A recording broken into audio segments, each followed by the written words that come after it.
Bienvenidos a De Película, el espacio de Caracol Radio dedicado al séptimo arte. Dirige y conduce Mario Alcalá.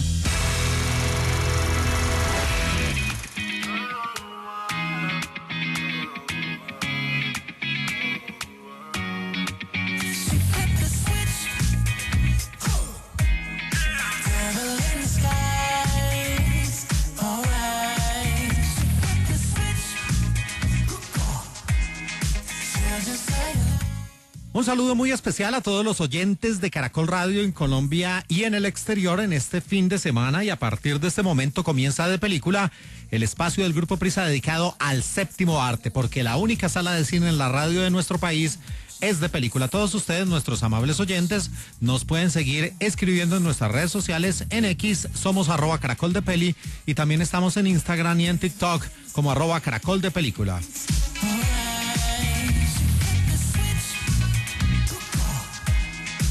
Y aquí escuchamos a esta hora a Try Mafia con la canción Flip the Switch, que hace parte del soundtrack de la banda sonora de una de las buenas películas que se presenta como una de las más vistas en las plataformas en el streaming. Un largometraje producido, dirigido, escrito y protagonizado por el gran Michael Keaton. Un film que ustedes tienen disponible en Prime Video, titulado El Plan del Asesino. Hablaremos de esta película que muestra una muy sesuda y bien lograda historia. También hoy aquí en De Película de Caracol Radio estaremos hablando de una nueva entrega de una serie en el stop motion que ha tenido varios capítulos para la televisión, para la BBC de Londres, y llega a su segundo largometraje con Wallace y Gromit: La venganza se sirve con plumas. Y también, recorriendo el streaming en las plataformas, aparece en Netflix una película protagonizada por Nicole Kidman y Zac Efron, que muestra nuevamente a Nicole Kidman sosteniendo un romance con un hombre mucho menor, y lo hace en esta película que también tiene la presencia de Joey King. Y por supuesto, como siempre aquí en De Película de Caracol Radio, estaremos con nuestras secciones, el tráiler de la semana, también la banda sonora, hablando de los estrenos, todo esto y más, mientras escuchamos Flip the Switch de Try Mafia.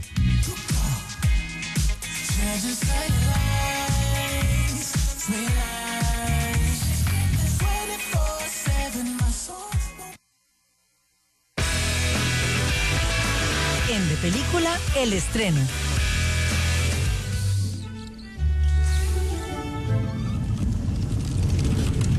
¡Cuidado, colega! ¡Ahí te voy! No creas que no lo he notado, Gromit.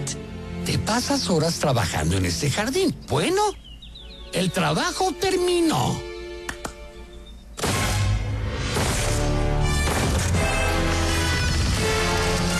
Y una de las películas más vistas en el streaming en las plataformas, cuyos sonidos tenemos de fondo en el español latino, cortesía de Netflix, es una muy divertida mezcla de suspenso, de comedia, de drama, y que está realizada en la difícil y admirable técnica del stop motion.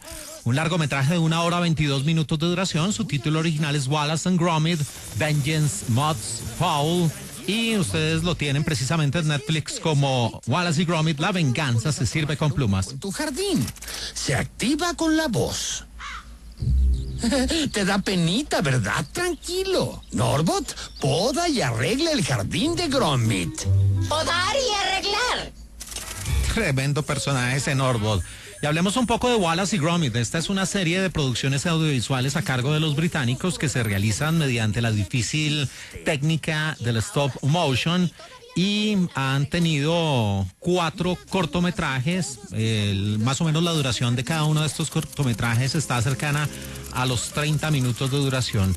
Después se hizo ya un largometraje del cual hablaremos, como siempre, aquí en De Película de Caracol Radio, cuando se trata de precuelas, secuelas, spin-off y todo lo que demuestra que las productoras, los distribuidores apuestan sobre seguro con material que ya conocen las audiencias. Y esta película, Wallace y Gromit: La venganza se sirve con plumas, tiene como directores a Merlin Crossingham, un hombre que ya había estado precisamente en La batalla de los vegetales, Y a su lado está Nick Park, nacido en Preston, en Lancashire, en Inglaterra, el 6 de diciembre de 1958, un escritor y productor que estuvo también presente como guionista en una película que fue muy, muy importante en su época, que puso de nuevo en el horizonte esa difícil técnica de la stop motion, y eso fue en el año 2000 con Chicken Run o Pollitos en Fuga. Hiciste muy bien, Norbot. Saluda a tu público. Gracias. Gracias. Sí, qué grande Norbot, a pesar de que es un gnomo, tiene una grandeza y es un buen personaje en esta historia. Y viajemos atrás en el tiempo, hablemos precisamente de ese largometraje, de esa primera entrega de Wallace y Gromit con La Batalla de los Vegetales. ¡Es un desastre! ¡Es una carnicería! Cuando lo necesitamos. Apacíguense. Gracias. Uno a la vez. Si son tan amables. Le pagamos para que proteja nuestras cosechas. Nos vio la cara de ingenuos y todos caímos directo en su trampa. ¡Así es! Jamás se había visto tal caso. Este largometraje se estrenó el 7 de octubre del año 2005 en Colombia a cargo de DreamWorks Animation Studios y también con la división animada de UIP en el Reino Unido, con un presupuesto inicial de $30 millones y una importante recaudación de $198 millones. La película Wallace y Gromit, La Batalla de los Vegetales. No, es en serio. En mi opinión, yo creo que fue Kevin.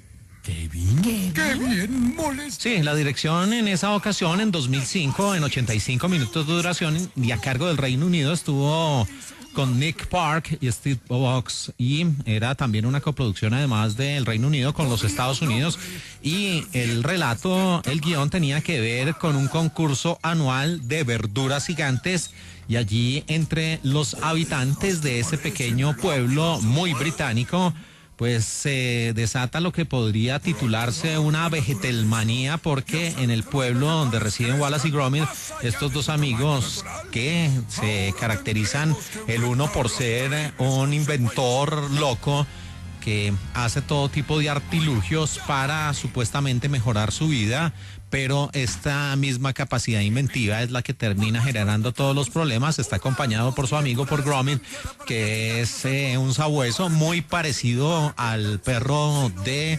el inspector Trucchini o el inspector Gadget, que era un perro con una inteligencia muy superior a cualquiera, y era el que finalmente terminaba resolviendo los asuntos o salvándole el pellejo a su amo.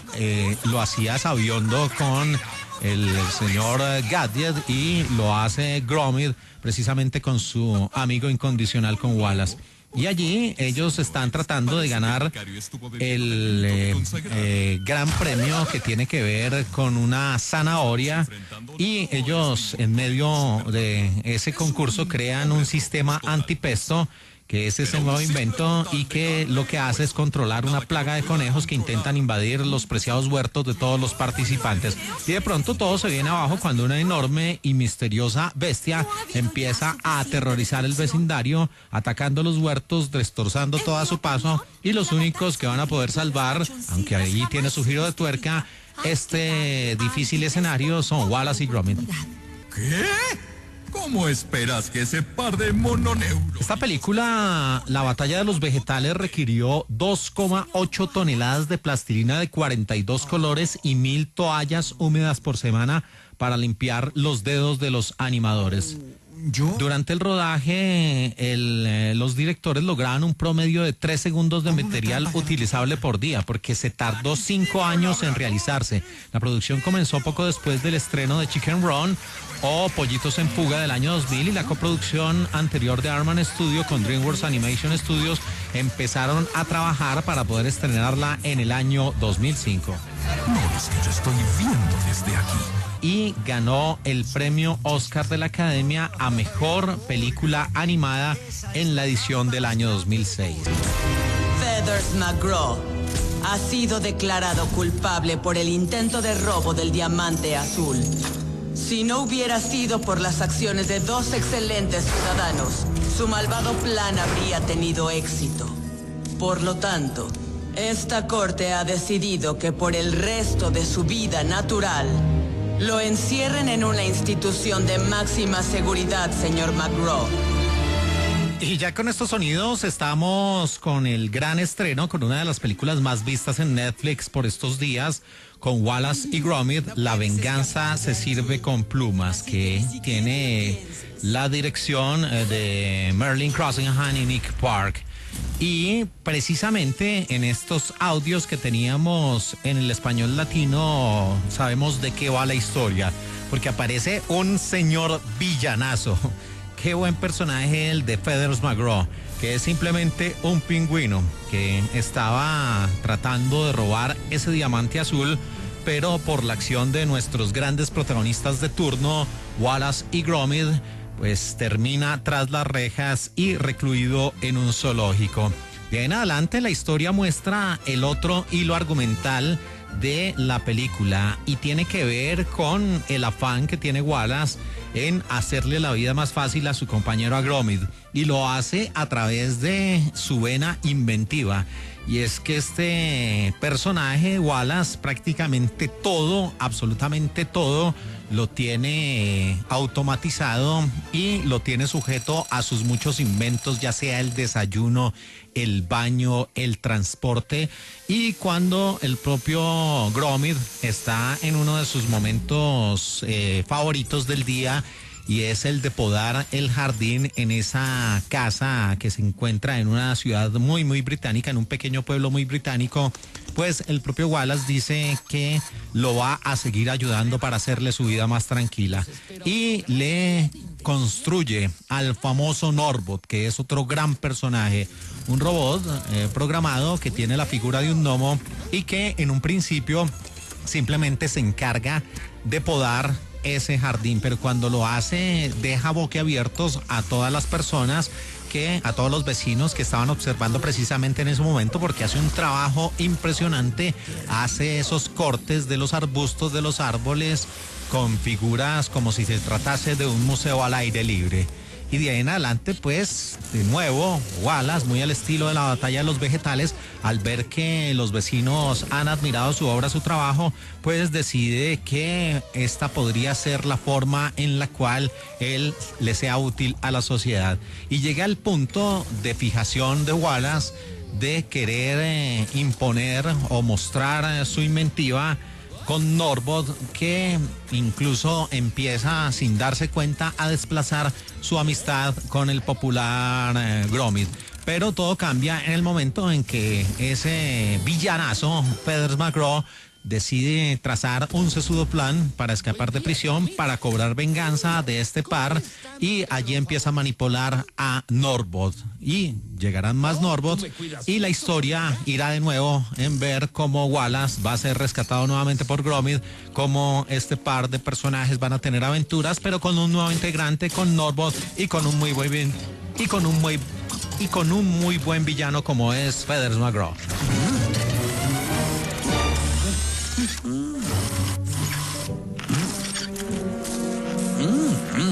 Está muy crujiente, Gromit. Sí, definitivamente Gromit no necesita diálogos, pero sus caras, sus expresiones, todo esto con el stop motion hacen que sea un personaje afable y cariñoso. Nick Park, uno de los realizadores, dijo: en un punto álgido teníamos alrededor de 35 animadores trabajando todos los días en diferentes sets, haciendo entre 1 y 5 segundos de animación al día. También contamos con alrededor de 200 personas en el equipo de apoyo en el estudio. Es un esfuerzo de equipo enorme hacer una película como esta. En una buena semana podríamos llegar a 1 minuto de película. Eso también estuvo muy bien. Acércate, colega. Mi palmomático te apapachará. Bueno, y varias veces he insistido en la técnica del stop motion, que básicamente es animación fotograma a fotograma. Lo que hacen este equipo de verdaderos artistas, de verdaderos genios, es especialmente con el uso de la plastilina construir todos estos decorados, todos estos escenarios, pero además construir a los personajes y moldear esa plastilina de tal forma que empiecen a tener expresiones cada uno de los personajes, y le van cambiando puede ser una sonrisa, la forma de mirar, abrir la boca, todo esto cambian constantemente y en cada cambio toman una fotografía. Después con una máquina empiezan a rodar esas fotografías, a unirlas para generar esa sensación de movimiento, y por eso es que su director Nick Park decía lo difícil que resultaba de tener tantas personas trabajando al mismo tiempo para apenas hacer 1 y 5 segundos al día. Y para lograr un largometraje de 1 hora 22 minutos de duración, pues el tiempo que pasa es muy largo, los costos son altos, pero pues en una franquicia como la de Wallace y Gromit, los resultados saltan a la vista porque son películas que además de lo excelsa y lo cuidada y lo meticulosa que es su animación, pues también traen historias interesantes que no solo disfrutan los más pequeños, sino también toda la familia. Y con Wallace y Gromit, la venganza se sirve con plumas, no es la excepción. Aquí son varias las cosas positivas. Lo primero, sigue manteniendo esa magia, esa química entre Wallace y Gromit, que resultan siendo ya personajes entrañables. De aquí se le suma otro nuevo integrante a ese clan, a esa pandilla, podría decirse, y es Norbot, que es muy bien logrado este Nomo Robot. Pero el mayor punto, lo más interesante de esta película de lejos, es el villano, ese Feather McGraw, que no necesita muchas expresiones para ser el villano ideal que necesitaba esta buena historia. Así que para los amantes, no solo para los fanáticos de las películas en stop motion, así como Pollitos en Fuga, o como también lo hizo en su tiempo A Nightmare Before Christmas o El extraño mundo de Jack, pues este es un plato fuerte. Y los que también quieren esas historias entretenidas, divertidas, agradables, amables, que involucran diferentes géneros, pues esta también es una buena opción. Así que es difícil decidir entre cuál es mejor. Creo que están en un mismo nivel de calidad, tanto la batalla de los vegetales como esta venganza que se sirve en plumas, y manteniendo el sinónimo de calidad que presenta Wallace y Gromit. Así que presenta en Netflix una película que seguramente será protagonista en los próximos premios Oscar en el apartado de mejor animación. Se trata de Wallace y Gromit, la venganza se sirve con plumas. ¿Cuál? La nueva exhibición del diamante azul. ¿Van a volver a exhibir el diamante? Ah, yo mismo diseñé toda la seguridad. En De Película, el estreno. ¿Cómo se encuentra hoy? Bueno, usted dígame.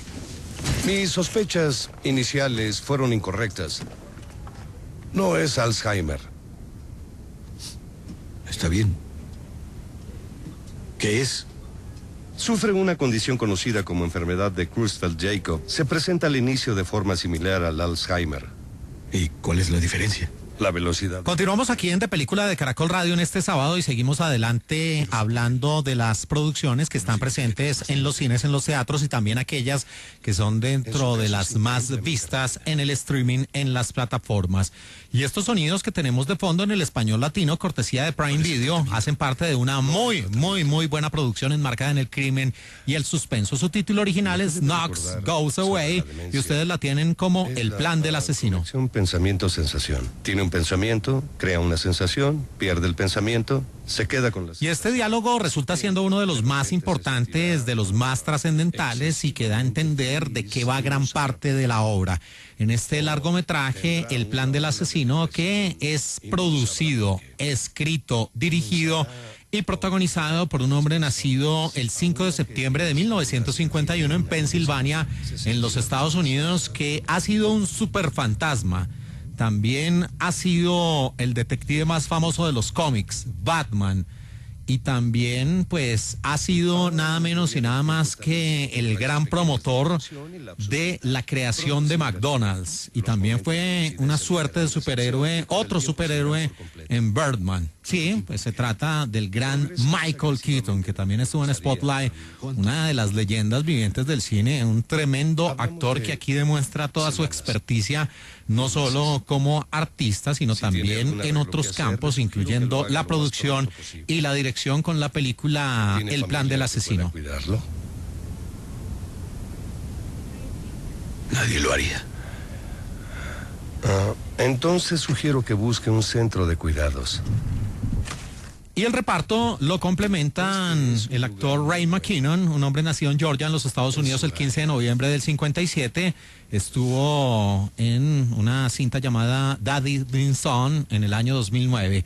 Otro de los rostros muy reconocidos es el actor James Marsden, que sí, aparece en Sonic, también estuvo en Enchanted, esa muy buena película del año 2007, como el príncipe Edward, fue Cíclope en los X-Men en el año 2000. Y aparece otra leyenda del cine, sí, con todo el cartel, con toda la trayectoria, uno de esos hombres que definitivamente ya se ganó su lugar en la historia del cine como uno de los grandes actores de todos los tiempos. Nació el 25 de abril del 40 en Manhattan, en Nueva York, el señor Al Pacino. Sí, el famoso Michael Corleone, el famoso Frank Serpico de la cinta policíaca del año de 1973 y el famoso Sony de Tarde de Perros.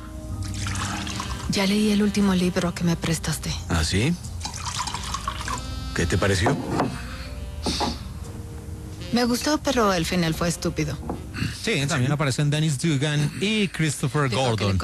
Y ya pasando a la historia de esta cinta, El plan del asesino, aquí aparece John Knox o Aristóteles, como le dice precisamente una mujer de Europa del Este con la cual comparte el lecho cada jueves y que simplemente pues recibe una buena cantidad de dinero por prestar sus servicios sexuales. Él en esa cita con el médico, cuando le explica lo grave de su enfermedad, pues es que prácticamente tiene los días contados, es una persona a la cual su mente ya le está jugando malas pasadas porque está en un proceso acelerado de deterioro y donde ya incluso empieza a distorsionar la realidad, donde empieza a olvidar las cosas importantes y donde, como le dices el propio Galeno, tiene que valerse de otras personas porque de lo contrario la va a pasar muy mal. El problema es que el señor John Knox es un asesino a sueldo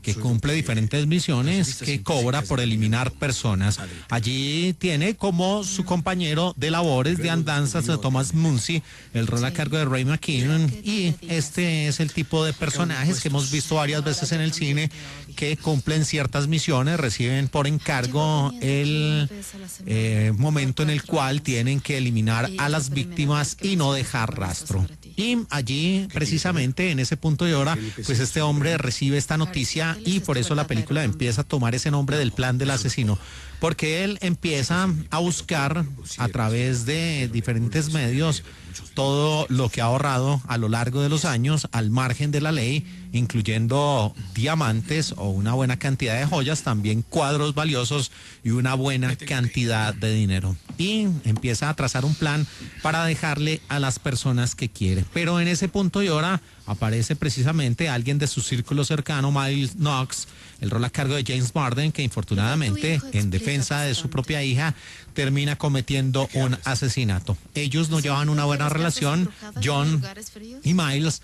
Por eso él dice que el único favor que le pide, a pesar de la distancia que los ha separado y de los buenos recuerdos que tiene cuando era un buen padre, es que lo ayude a librarse de esa situación, porque él es un padre de familia, lleva pues una vida hogareña y lo único que no quiere o lo que menos quiere es pasar tiempo tras las rejas. Y allí el propio John Knox empieza a construir una sesuda historia que va a pues desviar la atención de las autoridades. Prácticamente él lo que convierte esta película es en un rompecabezas, en una treta donde él pues va a tratar de limpiar el nombre de su hijo, donde a su vez va a ejecutar este plan de retiro y donde va a tener una relación cercana con un hombre que podría considerarse su mentor, Xavier Crane, interpretado por Al Pacino, que es la persona que lo llevó de la mano por el terreno del crimen. Y así empieza a construirse esta historia.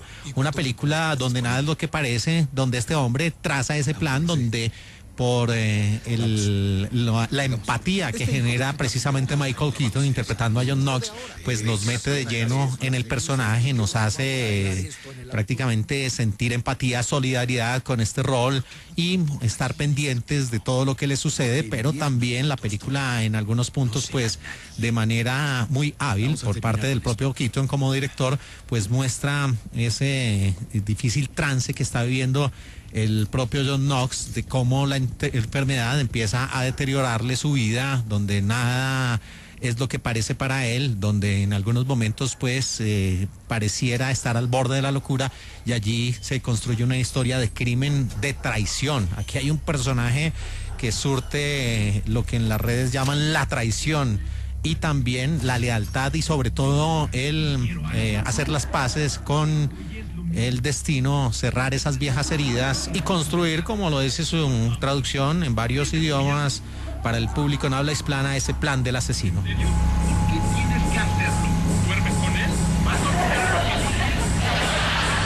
La fotografía principal del largometraje El plan del asesino tuvo lugar de octubre a diciembre del año 2022 en Los Ángeles.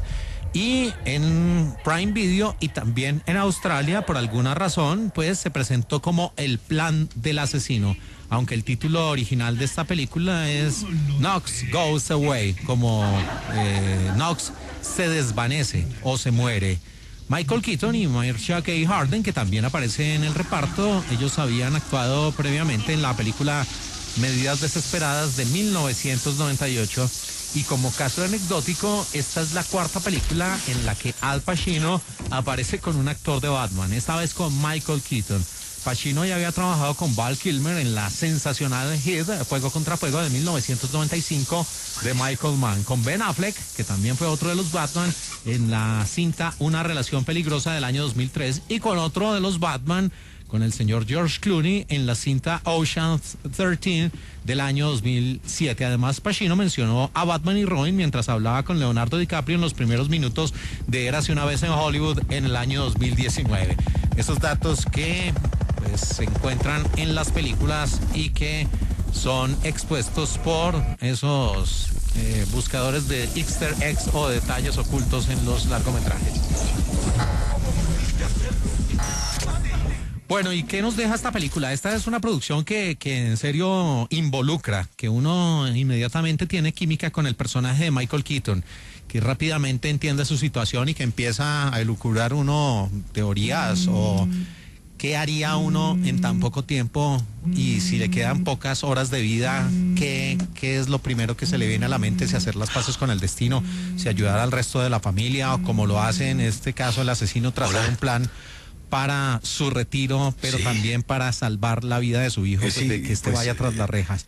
También se le suma esos, insisto, buenos escenarios, buenas secuencias, buenas escenas, donde el propio Michael Keaton, a través de los efectos visuales, pues pone en contexto a las personas, al público, a la audiencia, de qué es lo que está pasando este hombre, de cómo se distorsiona su realidad, de qué es lo que está pasando en su mente, de cómo se olvidan esas pequeñas cosas y cómo tiene que tratar de darle solución a esto porque el tiempo apremia. Y también el resto del elenco, incluyendo a su majestad Al Pacino, a James Barden, a una actriz que interpreta aquí a esa mujer europea del este con la cual él sostiene relaciones los jueves, precisamente los jueves, pues hacen que la película también tenga un punto alto en su elenco, en el desarrollo, en la duración que es la ideal. Es una película de 1 hora 54 minutos, pero que no se siente larga en ningún momento y que por el contrario avanza. Y tiene también ahí su punto extra, y es que tiene un giro ahí importante en su tercer acto para consolidar una buena historia. También aparece un agente de la ley que persigue a Knox, que es prácticamente como ese tipo de policías que se obsesionan con un caso y que lo quieren llevar a buen puerto. Así que buena producción, demostrando varias facetas del gran Michael Keaton. Aquí se metió de lleno y en todo sale bien librado, en uno de los buenos largometrajes presentes en el streaming. Así que para los suscriptores de Prime Video hay una buena película. Si no le han echado el ojo, pues ahí la tienen disponible, su título original Knox Goes Away, o como se presenta en Prime y para el público de habla hispana, El plan del asesino. Entender que su deseo de que destacara era por ella y no por mí. Me dio mi primera lección para saber el móvil. Me enseñó que los detalles son importantes. En De Película, el estreno. ¿Dónde estabas, por cierto? Ay, no. Tuve que entretenerla y distraerla balbuceando, inventando cosas al vuelo. Y tienes suerte porque gané el campeonato de improvisación de niño, porque, créeme, fue una de mis mejores actuaciones de la vida. Aún así... Seguimos aquí en De Película de Caracol Radio en este sábado y seguimos hablando de esas producciones que tienen las plataformas como novedad, y precisamente con estos sonidos en el español latino hablamos de una película disponible en Netflix, una producción que podríamos encasillar dentro de las chick flicks, de esas producciones que tienen enmarcado en sus géneros el romance, la comedia con tintes de drama y también con un tono medio adolescente. Con un largometraje de 2024 de 1 hora 51 minutos de duración, titulado originalmente A Family Affair y que se presenta en Netflix como un asunto familiar. ¿Donde Santa es un terrorista nórdico? Quieren que sea una película navideña, es duro de matar. Con Milagro en la calle 34, al Santa Real... Y este film, Un asunto familiar, se convierte en el fin de una pausa de más de 10 años de un reconocido director y guionista nacido el 30 de octubre de 1959 en Brooklyn, Nueva York, en los Estados Unidos, el señor Richard LaGravane, que también lo ha hecho bien como guionista. Al fin y al cabo estuvo detrás de la historia de Behind the Candelabra, ese biopic, esa biografía cinematográfica en 2013 con Michael Douglas y con Matt Damon, que mostraba la figura de uno de los hombres más controvertidos, más polémicos de la escena, no solo musical, sino también mediática en los Estados Unidos en toda su historia, el señor Liberace, sí, que era un sujeto, un personaje bien peculiar, que usaba un vestuario que llamaba la atención, lleno de diamantes, de oro, de joyas, de anillos, que interpretaba su piano precisamente con un candelabro ahí muy cerca, y que prácticamente marcó una época en la televisión, pero que sostenía una relación algo perturbadora con su asistente y amante, que allí era interpretado por el señor Matt Damon. Pues el señor Richard LaGravane también fue el realizador de el romance P.A. I Love You con Gerald Butler. Muchas palabras. Me da la sensación de que estás lista para salir de tu escondite. No sé, todo lo que escribo... Y para este regreso del señor Richard LaGravane, pues tiene, como les decía al principio del programa, a una mujer que tiene dos películas muy similares en la cartelera y en el streaming actualmente.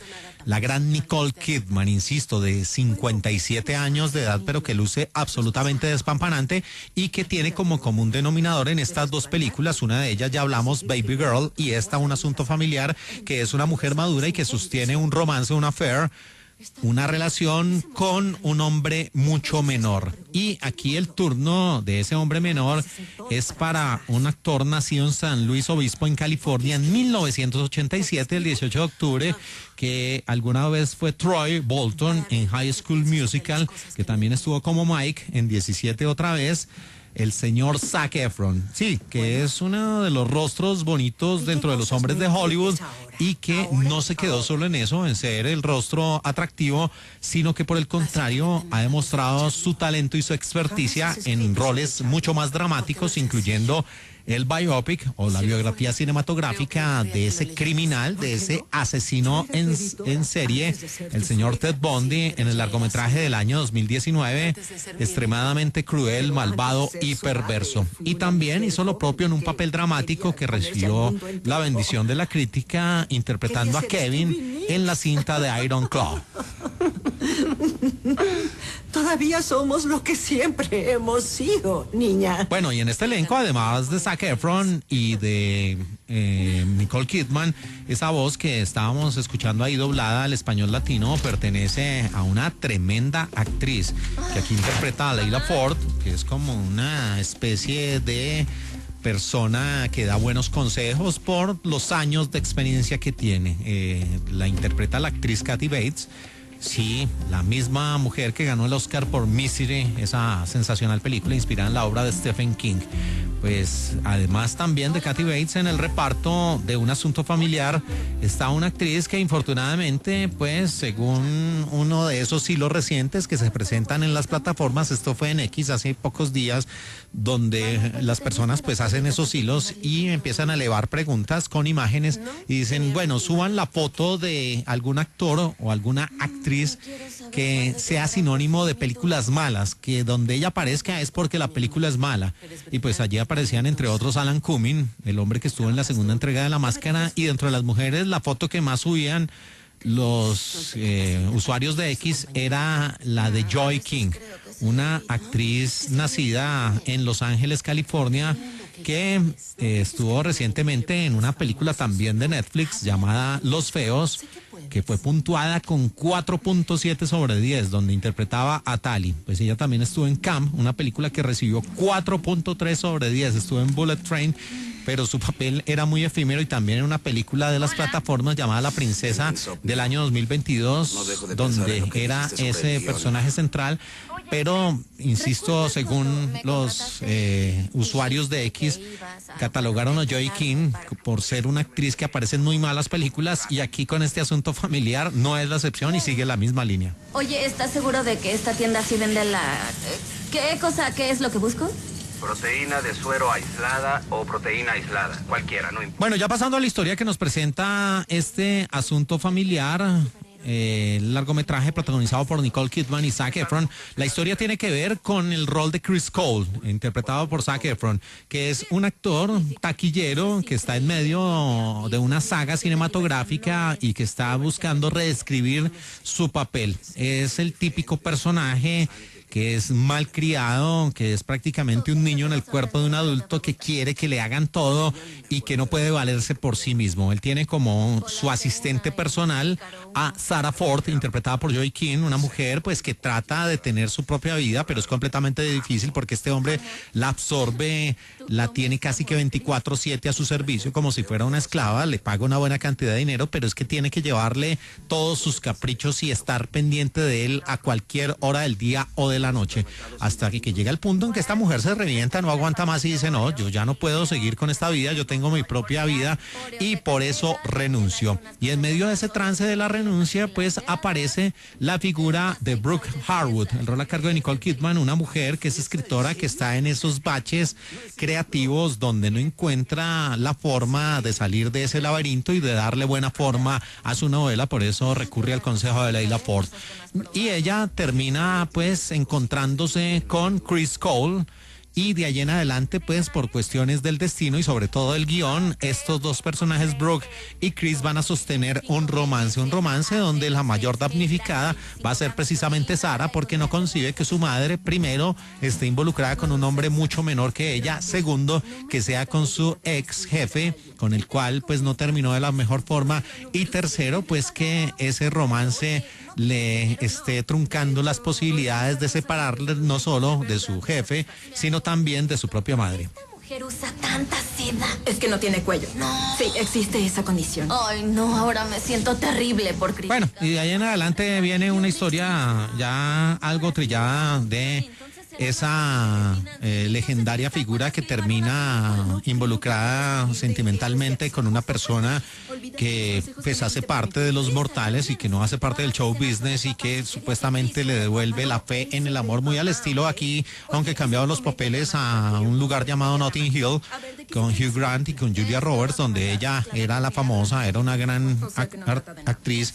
Y pues este hombre era el regente de una librería, y entre los dos pues surge un romance donde ella pues se devuelve un poco a la realidad. Aquí están cambiados los papeles, él es el famoso, él es el actor, y ella simplemente una escritora que está tratando de salir de un bache creativo, pero allí se construye esta historia donde como aderezo aparece la hija precisamente de Brooke, Sarah Ford, interpretada por Joy King. Así se construye esta historia que, insisto, sigue la misma línea de otras producciones con una historia ya reiterativa.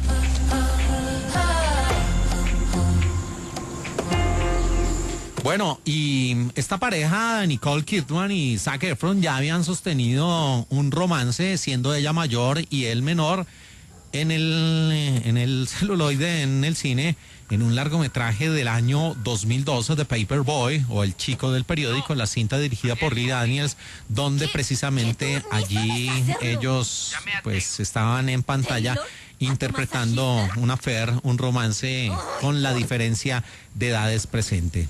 Y esta película podría considerarse como una de las últimas de Kathy Bates. Y es que en septiembre de 2024 esta actriz le concedió una entrevista a The New York Times donde dijo que se retiraba de la actuación, que lo iba a hacer después de que terminara un film titulado Matlock del año 2024, no un film, sino una serie de televisión que era enmarcada en el mundo del crimen y del drama, pero viene siendo esta la última película como actriz de Kathy Bates, esta producción Un Asunto Familiar, porque ella decidió ya retirarse de la actuación. Ya llegó a un punto donde, pues, sí, ha hecho mucho, ya se ganó un Oscar y pues seguramente no tiene papeles que la motiven y por eso ha decidido anunciar su retiro y lo hace precisamente con esta película Un Asunto Familiar. ¿Y qué podemos decir de A Family Affair? Que sí, sigue siendo la misma línea. Película donde aparezca Joey King es película mala, esta no es la excepción. Ni siquiera el regreso de Richard LaGravane pues salvan este film de ser una producción donde, por ejemplo, Zac Efron se olvida de esa química que tuvo con Nicole Kidman en The Paperboy. Aquí cada secuencia, cada fotograma parece completamente sobreactuado, parece demasiado histriónico y esto le quita algún tipo de interés al film. Y Nicole Kidman pues en lo suyo, sí, como una mujer sensual, atractiva, pero tampoco es que ya ponga mucho de su parte para sacar adelante este film. Y lo de Joey King, pues sí, como una asistente abnegada que trata de llevarle los caprichos a una estrella del cine. Así que como oferta de plataforma sale más bien cara, así esté dentro del catálogo de Netflix y simplemente es uno de esos largometrajes que llaman la atención por su reparto y no por su historia. Se trata de un asunto familiar y además de esto larga, casi 2 horas para una historia tan sosa y tan insulsa. Estreno en Netflix. Oye, Sara, oh, mierda, Sara, espera un segundo. Perdón. Disfrutan de película el tráiler.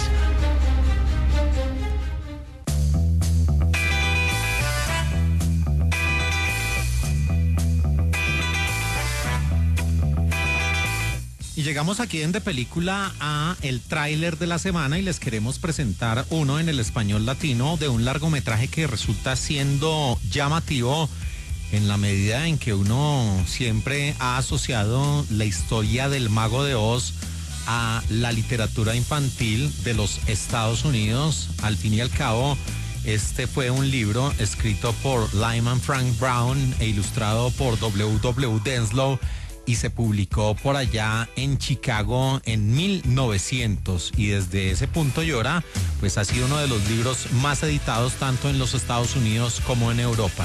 La historia de la famosa Dorothy Gale y ese viaje de fantasía con Toto a la tierra de Oz, donde aparecía el hombre de hojalata, ese león lleno de miedo y otros pintorescos personajes. Pues finalmente esa novela vería la luz en las salas de cine en 1939 en 1 hora 42 minutos de duración con la dirección de Victor Fleming y Kim Vidor, convirtiéndose en una de las obras inmortales de la cinematografía con el gran protagónico de Judy Garland.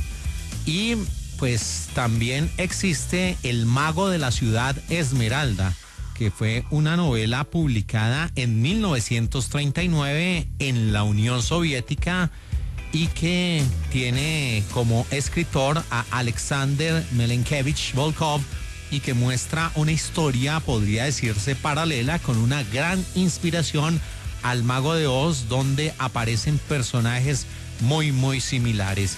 Y es que precisamente llega una versión, o mejor, una película de la Federación Rusa titulada The Wizard of the Emerald City, que es la historia también de Dorothy, que viaja más allá del arco iris y cumple su deseo de visitar junto con su perro Toto al mundo de Oz. Y allí aparecen esos mismos personajes, el hombre de hojalata, el espantapájaros, el león, en una versión que la hicieron los rusos y que llegará precisamente a las salas de cine el próximo 30 de enero. Así que para los amantes de El Mundo de Oz y que vieron El Mago de Oz del 39, pues aquí llega una historia muy muy similar, inspirada precisamente en esa mítica novela, pero a cargo de los rusos con el maravilloso Mago de Oz, y aquí los dejamos con su tráiler en el español latino.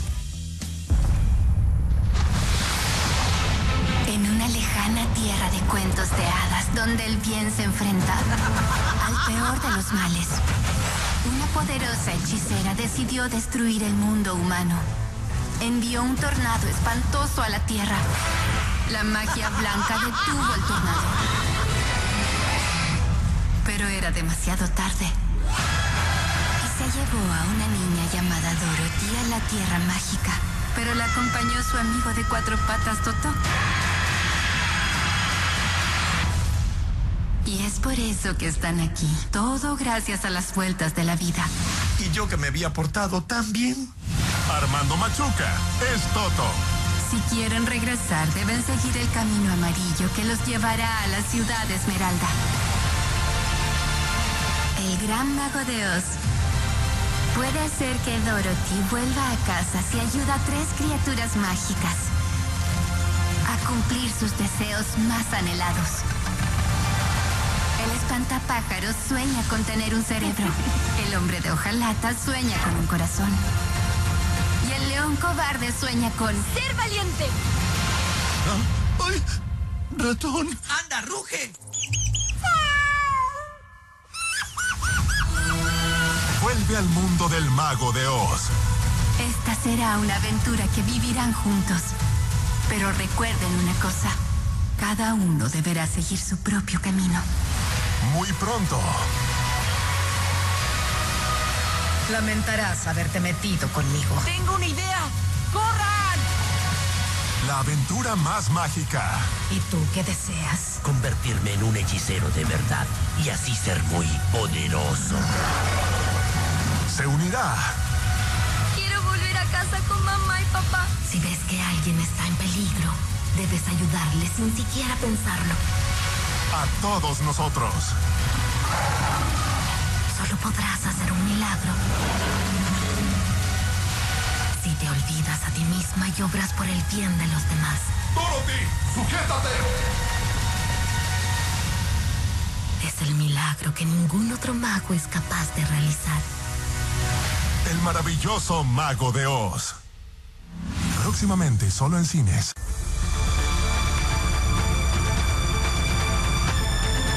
Una banda sonora de película.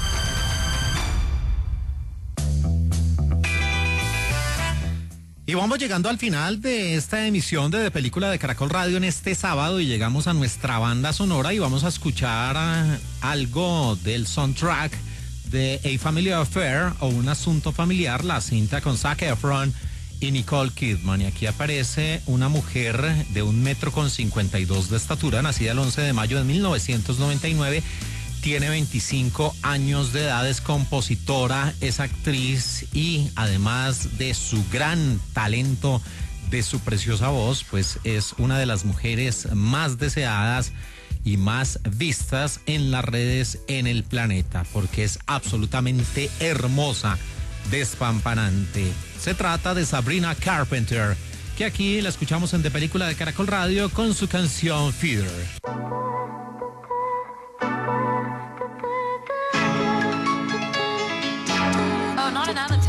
Oh, it's like that.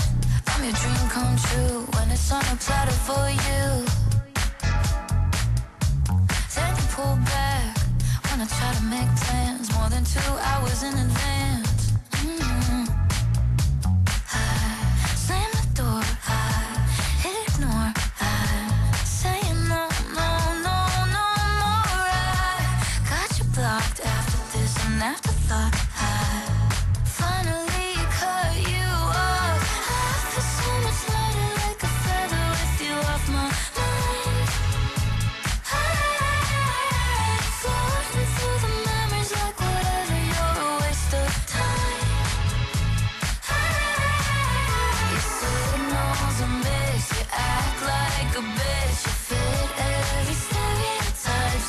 the pit. I feel so much lighter like a feather with you all my life. With you all my life.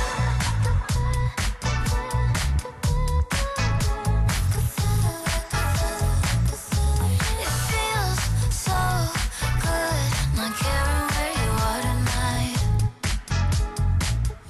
And it feels so good not pretending to like the one you like. I slam the door, I ignore, I say no, no, no, no more. I got you blocked, excited to never talk. I'm so sorry for your loss.